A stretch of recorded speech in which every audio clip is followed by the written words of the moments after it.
So I'm using a mixture of henna powder and amla powder because I don't want a fire red look. I just want a brownish look. But these are the ones that I'm using. And I mixed in, I already mixed it up, but I mixed about 1/4 of the amla powder and 3/4 of the henna powder. I use this old container from my red clay treatment that I do on my hair about once a month, and I do my henna treatment about once a month.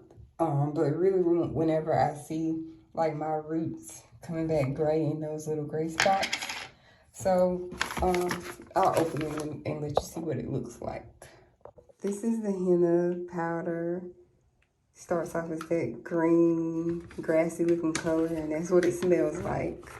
And then this is the amla powder. This one is actually edible.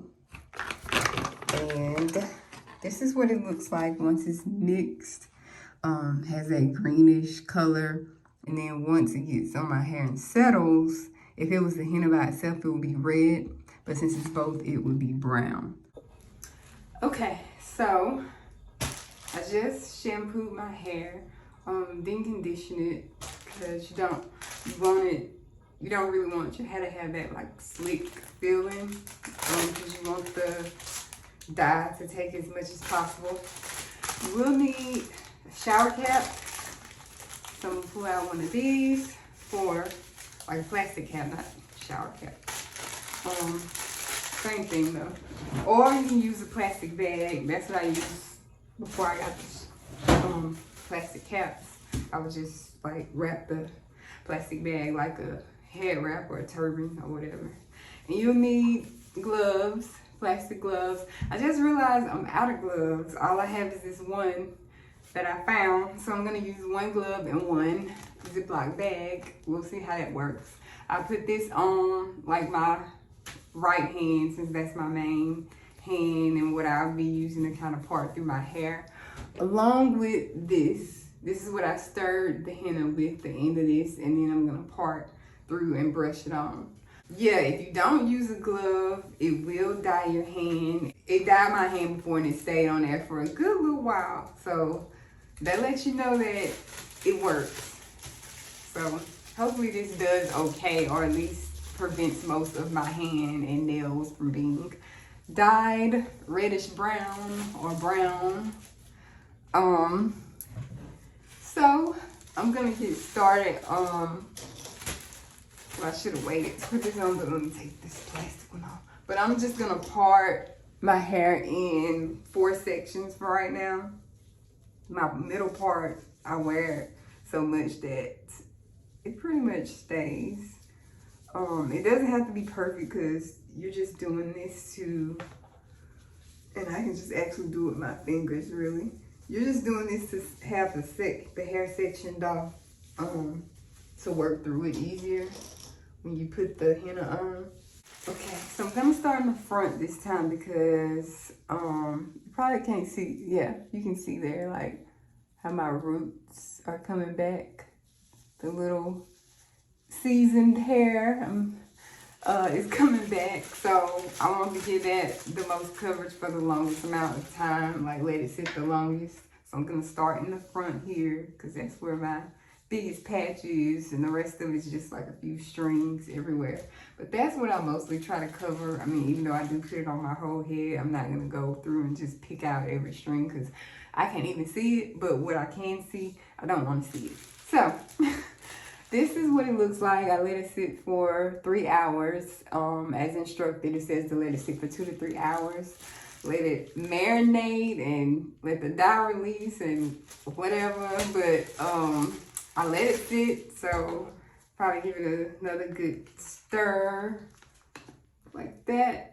You're supposed to let it be like a pudding-like texture and get most of the lumps out. Today it was pretty lumpy for some reason, but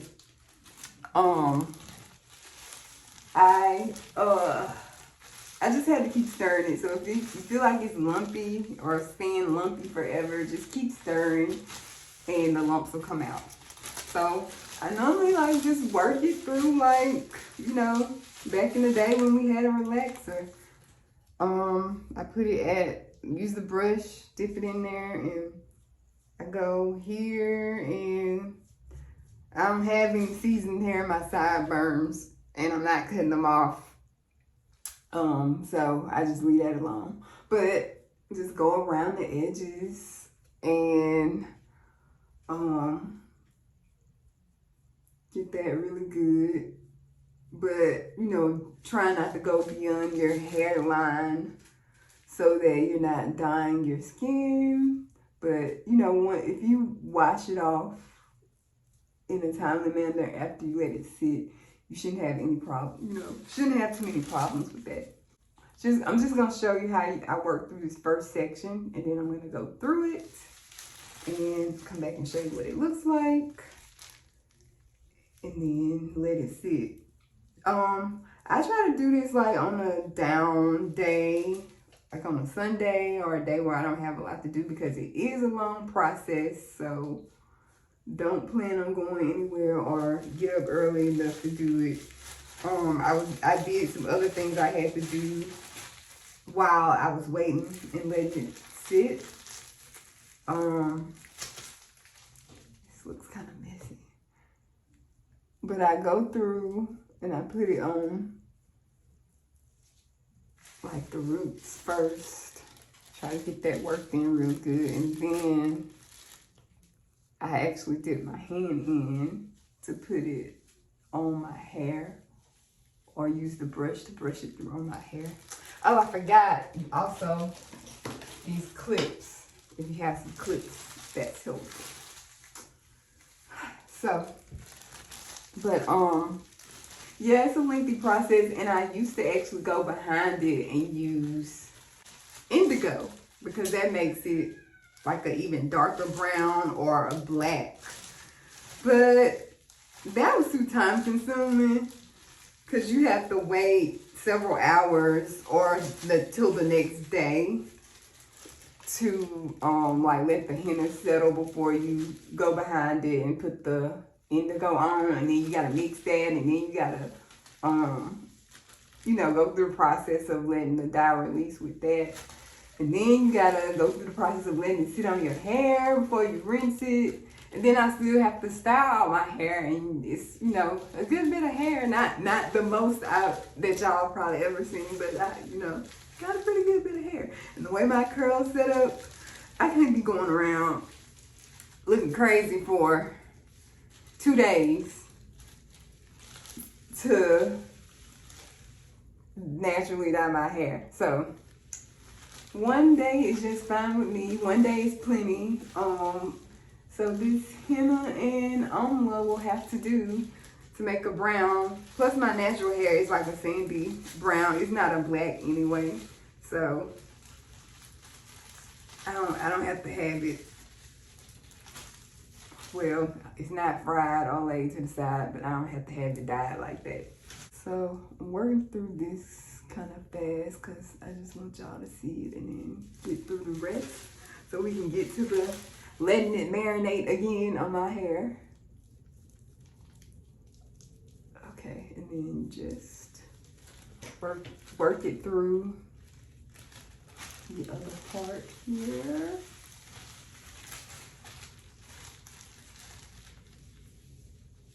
Like that, like so.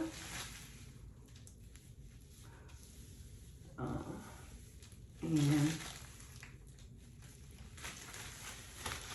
I just kind of work, make sure I got a good amount of my ends, even though that's not really focused, but I got some on my hand.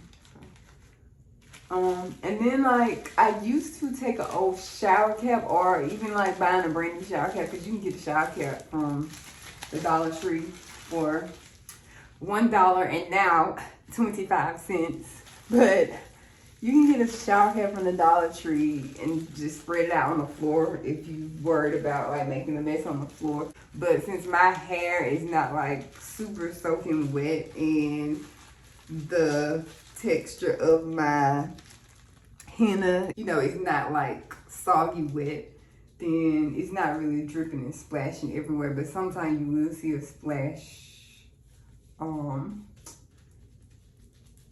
somewhere, and then you're just gonna wipe it up immediately. All right, so I just kind of been too knotted that. I'm gonna go through the rest of the sections and then come back. I'm back, not too messy, and my hands, you know, mostly escaped not being dyed. Just have a little bit around the bottom part where the plastic bag was slipping, but got my hair covered. Got bantu knots all around. So about to put on my plastic cap and let it sit on my hair for 2 to 3 hours. So that's, now you see why I said it's a long process. You let the henna mix sit for 2 to 3 hours. You apply it to your hair, which, you know, is gonna take 15, 30, 45 an hour, depending on how much hair you have. Then you let the henna sit on your hair for 2 to 3 hours. And then it says the longer you let it sit, of course, the better your results will be as far as the coverage and dyeing your hair. But I'm gonna let this sit, get some more done, get my plans done for the week. Okay, so it's been a little over, oops, hold on, let me get the towel before I make a whole mess. So it's been a little over 3 hours. I'm not gonna do the whole 4, I could. But or did it? No, yeah, I said 2 to 3 hours. So make sure if you have any like standing water in the tub that you go over it several times and rinse it and try to usher that water down the tub, because if it sits there, it is gonna dye the tub maybe a little orange color, and the longer it sits, the better, the more chance you have of it dyeing the tub. So what I'm gonna do this time is fill the sink with water, because it's easier to get that down the drain. And then I'm going to dump my head in the water, try to get most of it out, and then get the rest out in the shower. Okay, so I've probably gotten out as much as I'm gonna get out today. It leaves your hair a little bit rigid. Not really, still kind of soft, but like they'll say don't put any conditioner on, and of course don't shampoo it for the next few days, but you know, with curly hair like this, you don't have to shampoo it that often anyway. But they'll say like don't put conditioner on, but if you have curls like this, we know better. We need moisture, and we need products that retain moisture.